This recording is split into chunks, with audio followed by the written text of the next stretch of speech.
Good morning, Wabash. Speaking today at Pioneer Chapel will be Michael Burns with his talk titled, Plays Well with Others, Why the Basics Matter. A native of Fort Wayne, Michael was a Fiji at Wabash.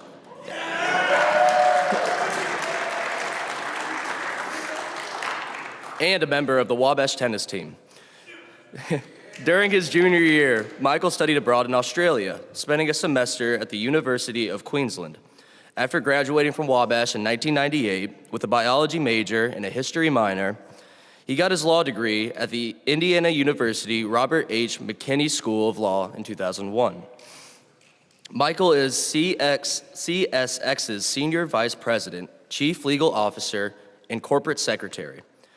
As Chief Legal Officer of one of the largest railroads in the nation, he oversees the company's legal and regulatory affairs, the Corporate Secretary's Office, risk management, freight claims, police and infrastructure protection, environmental and hazardous materials, and audit functions. Michael and his wife, Brittany, live in St. Augustine, Florida, with their 3 children, Noah, Paige, and Addison. Let's give a warm welcome to Michael.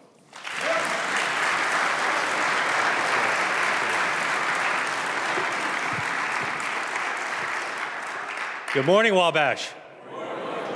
I can't tell you all how happy I am to be here, back in this town, at this campus, this little slice of Indiana that is unknown to many, but known so well to many of us, those who came before us as prior generations of Wabash grads, and those who will come after us. It's just a joy to be here. It's been great to be back on campus. I got to give a special thanks to President Feller for the warm welcome, to David Troutman for bringing me back, as well as Louis Dellinger, who really did the outreach to get me here to come to Chapel Talk today. Thanks so much, Louis. I also want to thank a dear friend of mine who's in the audience today, and that's Scott Benedict. Scott, a fellow Fiji and pledge brother of mine, really encouraged me to come back here and enjoy the campus once again, and to see his son, who he's so proud of, I know, be a part of such a great organization. So Scott, thank you so much for having me back. So as we talked about in my bio, I am the Senior Vice President at CSX. I started back at CSX back in 2006. I am based in Jacksonville, Florida. A little bit cold for me here today, but I'm managing. I've got a large team of folks, 300 people. I didn't always start out that way, and I have all of the functions that you heard talk about today.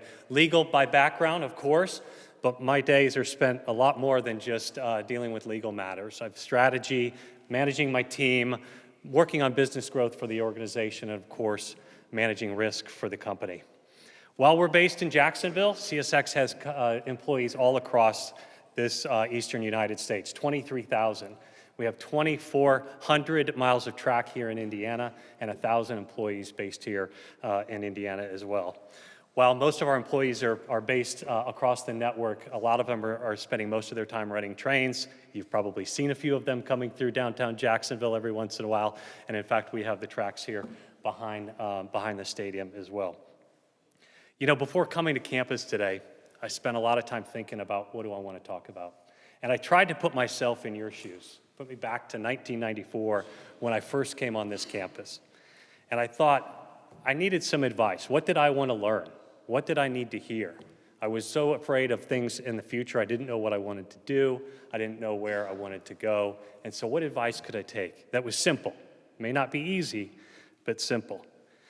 So let me stop there and sort of walk back with you and give you a little insight into my journey at Wabash that I think will help understand how I've worked throughout the years and the key fundamental skills and traits that I've used from my time here at Wabash until the day I was recently given my new responsibility, which was January 2nd of this year, that have worked all the time for me, fundamentals that I continue to bring with me every day to the office and no matter what I do.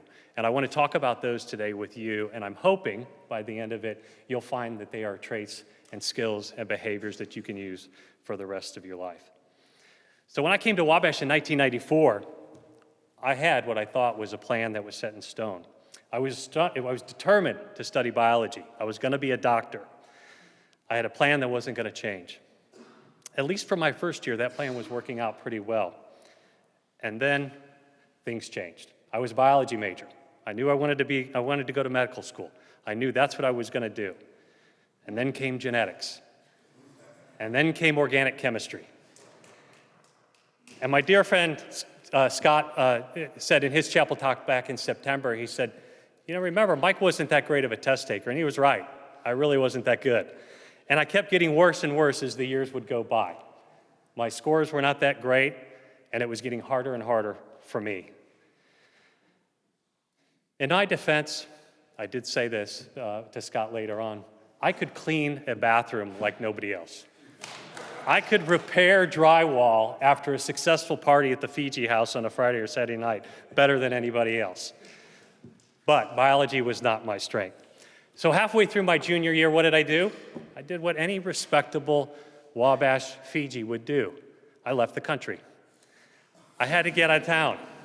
And that's when I went, and it wasn't because the law was chasing me, let me be clear.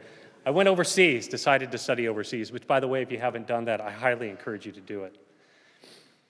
When I went over to Australia, I took a lot of time to think about what I wanted to do and who I wanted to be. And at the end of my time there, I came back thinking, my heart's not in this anymore. I'm not focused on biology, chemistry, all that I needed to do to become a doctor, and it just wasn't there. So, at the beginning of my senior year, I came back after 6 months of a lot of education overseas. I was on the phone with my mother one evening, and I remember this call so very well because I was talking with her and I was worried, I was afraid. I'm months away from graduation. What am I going to do? I have no plan. My plan stopped. And I didn't have any thought as to what I wanted to be 5 years, 10 years, 15 years down the road. I remember laying on the couch and I remember her saying, why don't you take the LSAT? My father, who's also a lawyer. And I said, well, why? And she said, look, you go get a law degree. You have that as your background. If you don't want to do that anymore, that's okay. You'll have it in your background. And she was right. More importantly, I thought, here's 3 more years that I don't have to go out into the real world. I could just spend more time in school. When I did graduate from Wabash with a biology major and a history minor, you'll probably be shocked I did not graduate with distinction in biology. I went on to law school at the IU McKinney Law School here in Indianapolis. I think at the time, you guys can all fact check me on this, I may have been the only biology grad who was not going on to medical school or a science degree postgraduate. That's a little scary. A little scary. After law school, though, I did go on to practice labor and employment law at a prestigious law firm in Fort Wayne, and I'm really proud to say that my mentor is here in the audience with us today, David Miller. Thank you so much for all that you've done for me over the years. But it was that path that started here, throughout my career, that really set the stage for what I wanted to do and who I wanted to be going forward. As I thought about some of the fundamental skills that I got here at Wabash, it was a few of those behaviors that summed it up for me in one phrase: plays well with others. I remember this phrase well because when I was in elementary school, you would get a report card and you'd have A, B, C, or D, and it would have these comments that the teachers could pick, and one of them was plays well with others. I'll talk about what that means in just a little bit in my experience, but I hope that you'll come away with this with our time today, thinking about how can I use these skills, what does that mean to me, and how can I apply them as I move forward in my professional career. My grandfather was an example of somebody who played well with others, connecting people throughout his career. Thagris Burns, or Thag as they called him, was a 1939 graduate of Wabash. Born in Columbia City, Indiana, his parents were very poor farmers. While attending Wabash on a full ride, $800 a year, he lived in Forest Hall. To make money, he mowed lawns here on campus. During the holidays, he would work at the post office. And he, which I suspect is very rare today, sent money home to his parents. How many of you here send money home to your parents today? Wait, don't raise your hand. You're going to make the rest of us feel bad. But my grandfather went on to join the Navy, becoming an officer and serving and participating in D-Day at the invasion of Normandy. He would later become the Vice President Treasurer of Lincoln National Life Corporation in Fort Wayne. And during his retirement, he would fix phone booths. While I was at Wabash, he told me a story one day where he was working on a phone booth and he saw a Wabash student with a Wabash shirt on. He happened to see him, and my grandfather was wearing a Wabash sweatshirt as well. Of course, my grandfather approached him, started talking about Wabash, and he could tell the student was a little concerned. He could tell that the student was thinking, am I going to be fixing phone booths for the rest of my life? My grandfather, who knew people, knew how to connect with them, quickly said, and he's the most humble man I've ever met, son, I do this for fun in retirement. They went on to have a lot of conversations about Wabash, their experiences, and that young Wabash student walked away with a giant smile on his face. My father was the same way, an in-house lawyer as well, who embodied what it means to lead, to connect, to collaborate, and communicate well with people. During the first 5 years of my legal career up in Fort Wayne, I can't tell you the number of people who came up to me and said they enjoyed so much working for my father, working with him, as he was always there to connect, to support them, to listen, and make them be successful. I talk about this background because looking back now as a young adult, I didn't appreciate the value, really the criticality of having the ability to connect, collaborate, listen, and effectively communicate with individuals from all walks of life. Regardless of your background, where you are today, Wabash helps you build and develop those skills. Really coming together, working as a team to play well with others. So where are you learning these skills? If you look around, probably everywhere. The classroom, your fraternity house, your dorm, sport or clubs that you participate in, those experiences and opportunities allow you to work together to solve problems. Those are the things you'll have to do in the real world, in whatever profession you are in.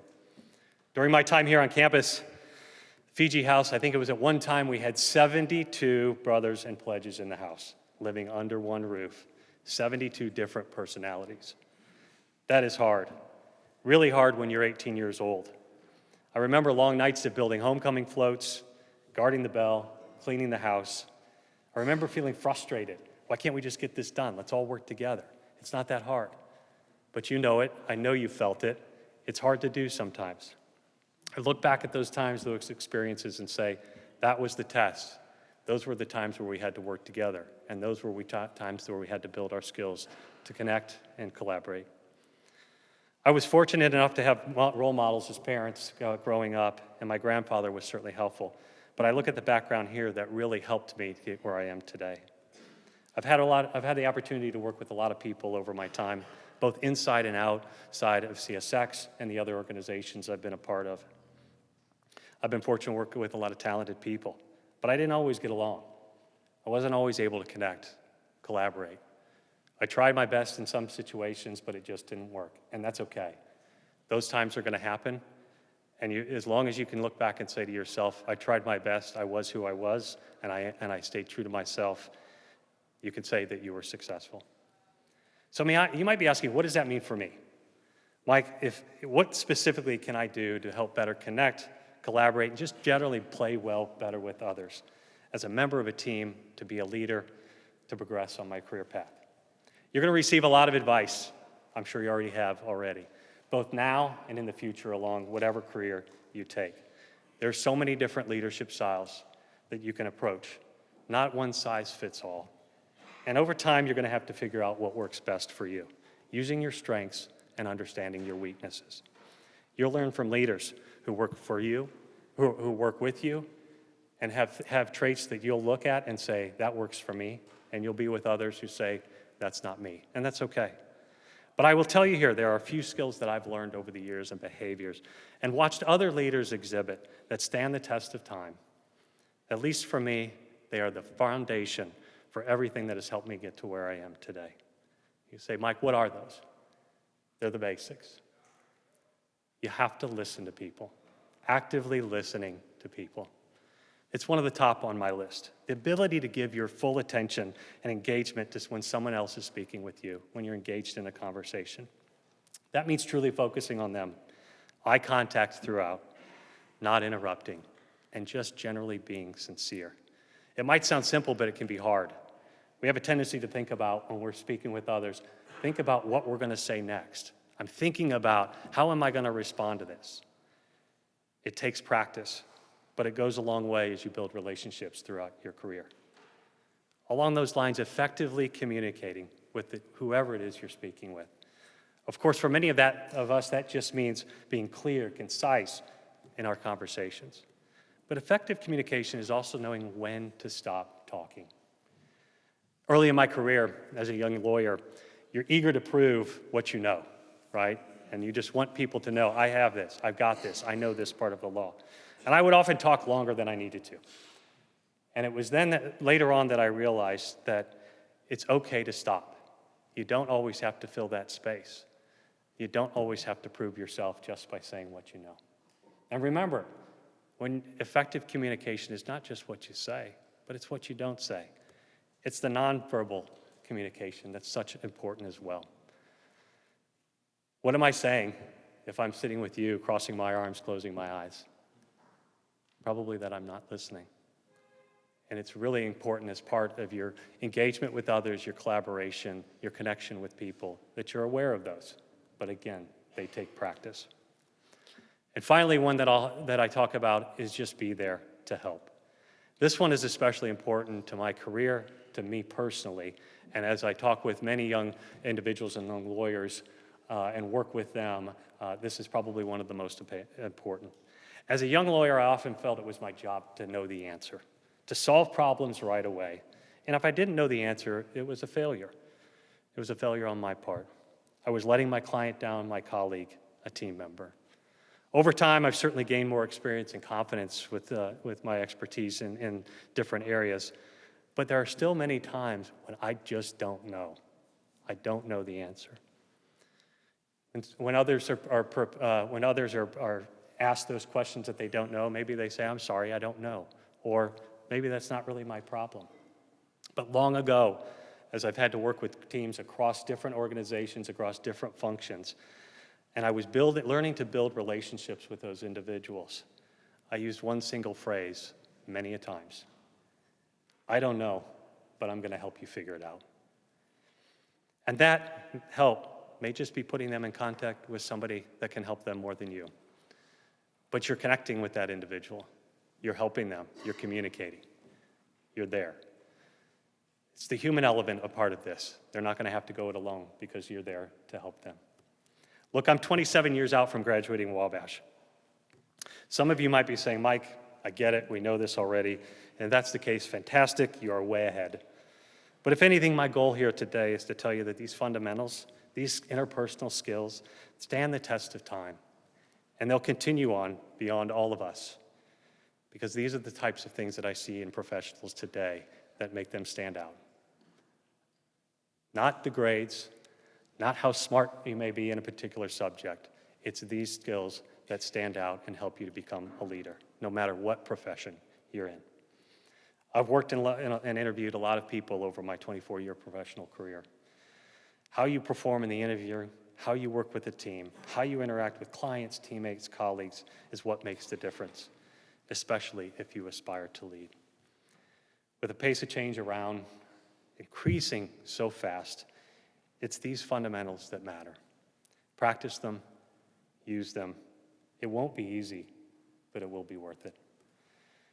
I started talking today about my plan coming into Wabash, my path of my freshman year. A plan that quickly changed during the early parts.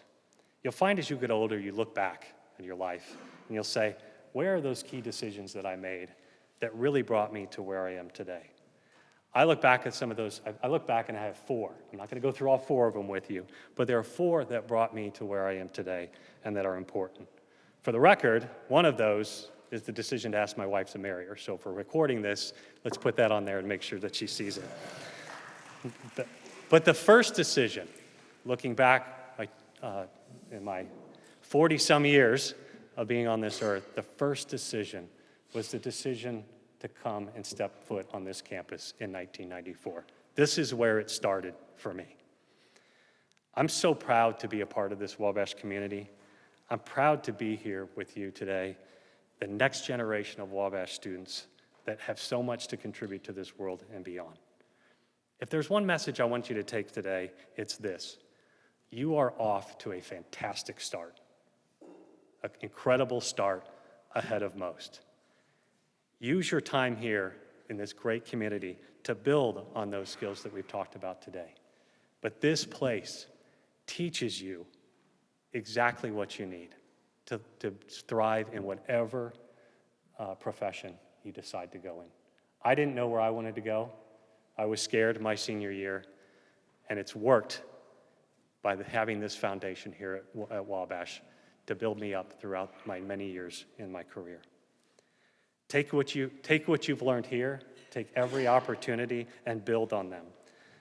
But remember, it really doesn't matter the path that you're on. You may know that you think you know the path, but you're going to come to many forks in the road along the way. You're going to have to make decisions.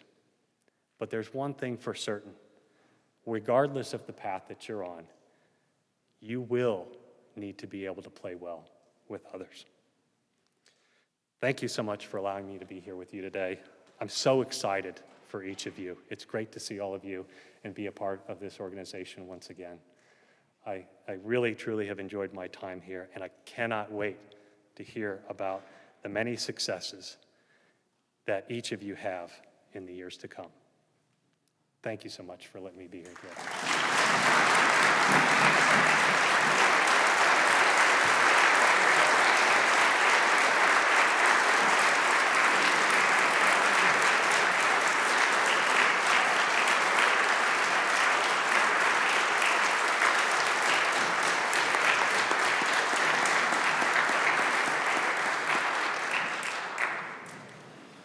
Just a few final announcements.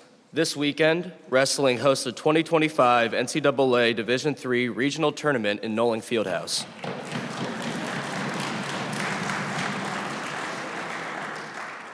Then tennis will play Kenyon at 4 o'clock tomorrow and Manchester on Saturday.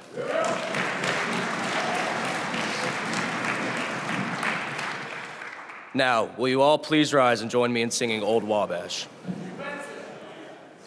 Da da da da da da da da da da, from the hills of Maine.